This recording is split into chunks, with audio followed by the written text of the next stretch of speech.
Welcome to round 3 of the Parenting Roundabout podcast of the week of June 13th. I'm Terry Morrow, and I'm here with Nicole Eridix. Hello. And Catherine Holeko. Hello. We're moms of teens and young adults, and when it comes to parenting, we've been there, done that, bought the t-shirt. But we're still waiting for that day when we'll reach the finish line and have no further need to lay down in a dark room with a wet rag over our eyes, worrying about something or other. Wednesday is complaint day here on Parenting Roundabout.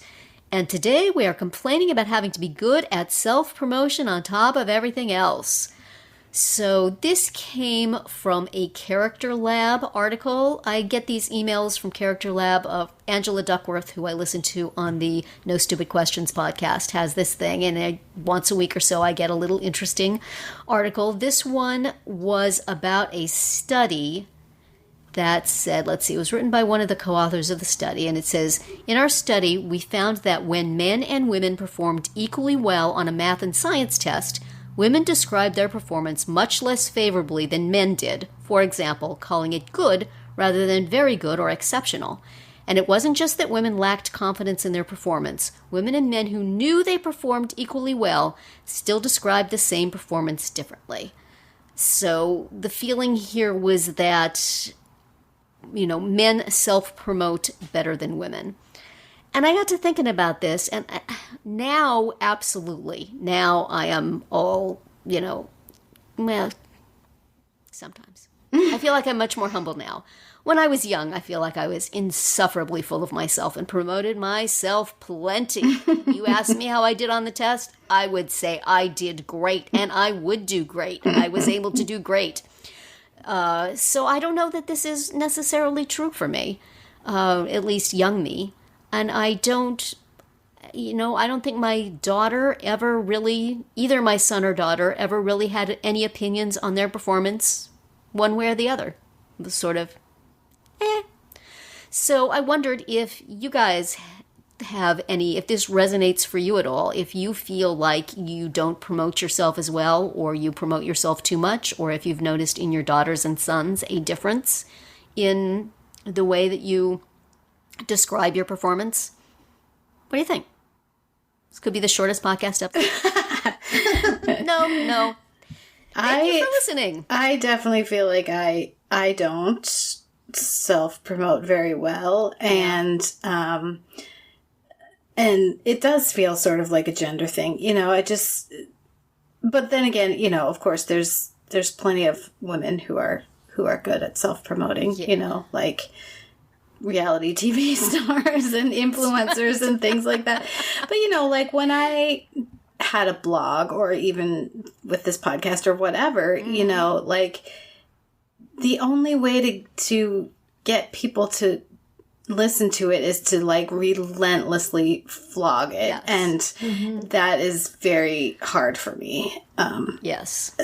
And and even I think, like professionally, I haven't had like a job in a long time, but you need to promote yourself in order to get ahead a lot of the time. And, it's hard. I do struggle with it. And also with the whole, like, but it's not fair. Like, if I'm good, then, like, people should just know that and give me credit for it. Like, why should I have to tell them? Well, just like, your work should speak for itself kind of a thing. Like, that's true. Like,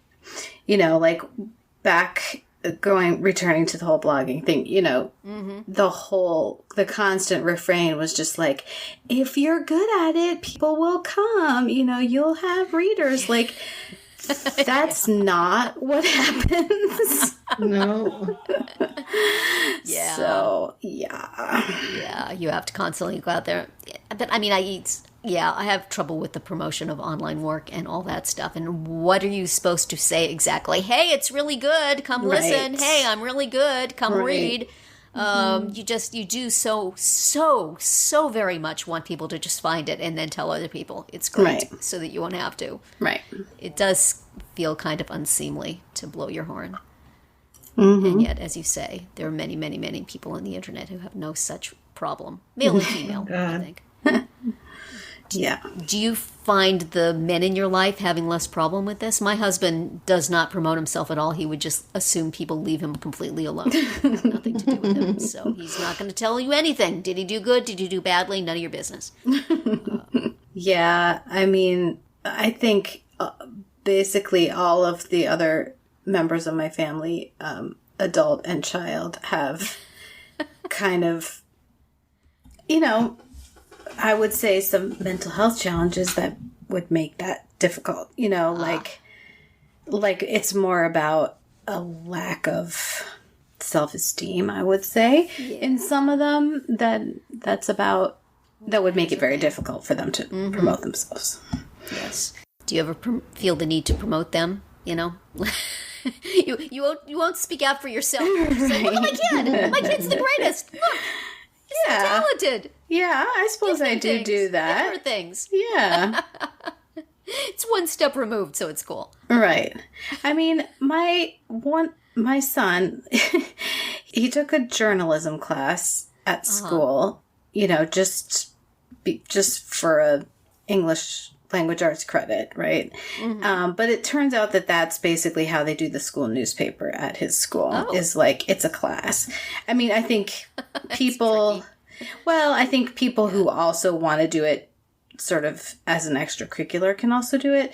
But there is a class, a 1 semester class where they create content. And he didn't really like it, but he did it. And then he actually won an award. Wow. Some of his work. And he brought the certificates home to me. First of all, I didn't find out until the school district posted on their Facebook page. But he also didn't find out until then as well. Mm-hmm. And he brought home the like certificates that he got, and I know that I need to save them and pull them out when it's time for him to apply to college. Right. And remind him of them and put them up on social media and say, right. Oh, my kid did. Right. Well, he was already on social media from the school district. Did you share it? It just made me laugh. Like, does he want to do anything with that? No. Following your footsteps? No, he doesn't. No, of course not. But I feel like it won't hurt on the college application. That's true. Especially when the GPA is not the most stellar. So, yes, take all the accolades you exactly. How about you, Nicole? How do you feel about this? Do you feel like you're able to say when you're doing great and get other people to understand that, or is it anti-Canadian to do that? I'm Canadian, don't you know? I have a hard time bringing attention this way, especially I'm more comfortable with strangers, but if it's in my circle, I'm like, it's really hard. Like, which is weird because you would think that it would be the opposite, that you should feel more comfortable with your people, but no, it's super hard for me. I can't. I struggle. I really do. Of course, sometimes you don't want to talk to people about how great your podcast is because you talk about them and don't really want to. Right. Exactly. Hey, friends. Yeah, it's definitely something I struggle with. And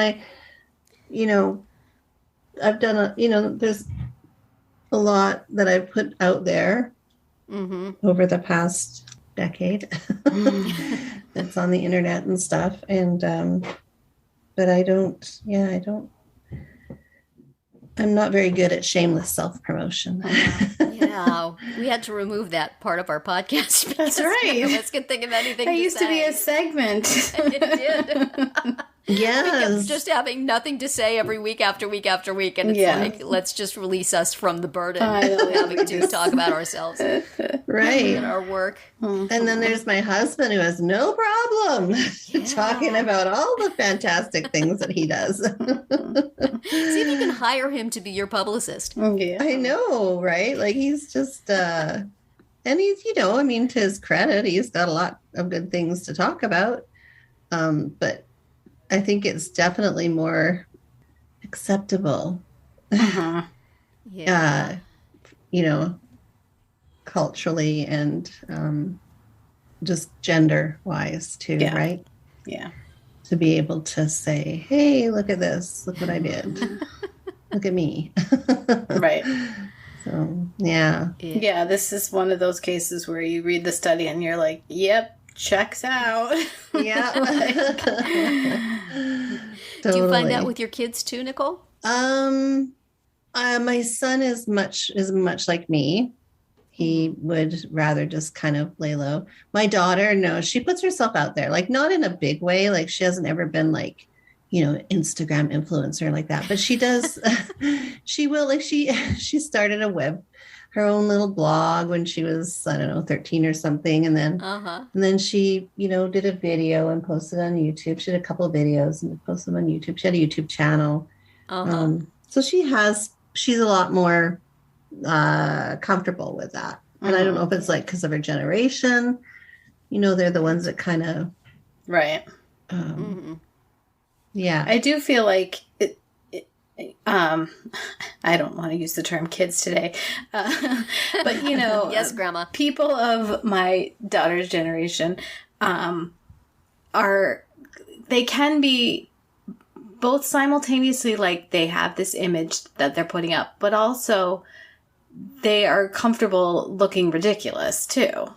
Like on their main Instagram, on their grid, it's like curated to the max. But then on their spam Instagram, if they still have those things, or on TikTok or or Snapchat or whatever, they'll post like they'll look terrible, or it'll be like a horrible picture of just like up their nose or something, Yes. So it's quite the contrast. I know.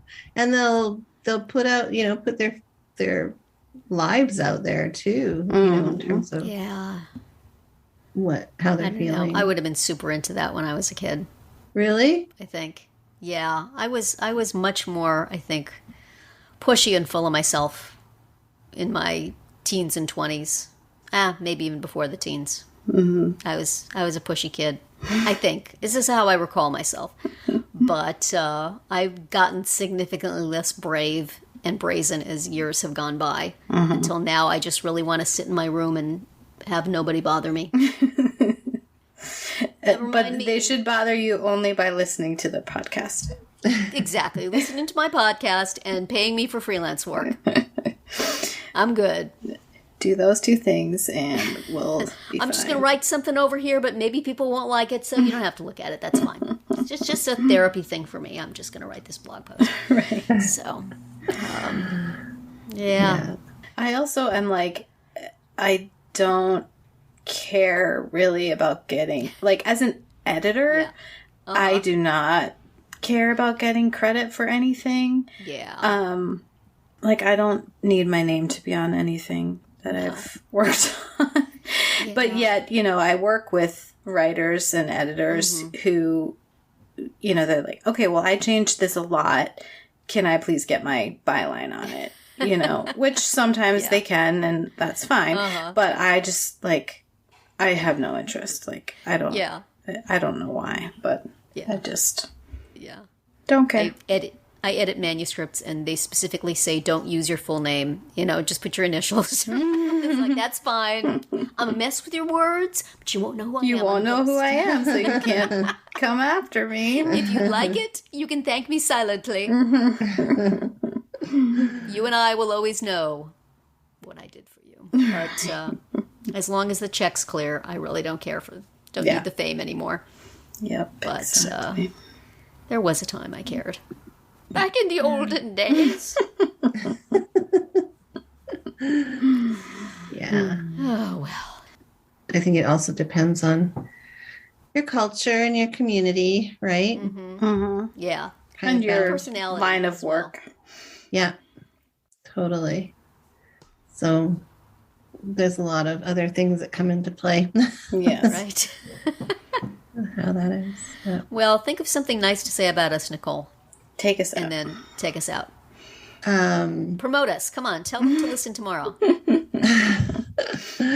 It's that's great. it. Tomorrow's episode is great. That's it for today's round 3. You must tune in tomorrow because we are going to have an awesome episode on teacher gifts. And then on Friday to see what we've come up with for our Roundabout Roundup picks this week, which are always very helpful and useful. And we don't have a problem promoting other people. No, exactly. Find all of our amazing episodes at parentingroundabout.com and talk back in the comments there. Why wouldn't you? We've got a lot to say. Yes. On our Facebook page or on Twitter, where you'll find us at Roundabout Chat. You'll need to follow us. I mean, you're missing out if you aren't. Bye, everybody.